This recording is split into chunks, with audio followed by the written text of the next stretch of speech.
Oh dia, sambal belacan. Orang Perlis panggil garam belacan. Ambil yang. Tengok tu. Tu. Kurma. Ambil yang. Kurma letak telur rebus, kurma daging, letak kentang. Sedap tak dah? Sedap. Yang. Benar tak sedap yang. Dengan ikan masin pula. Oh, nala.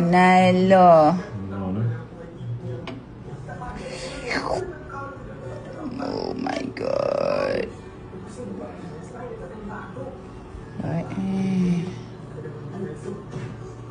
Cili ni kita mesti ambil.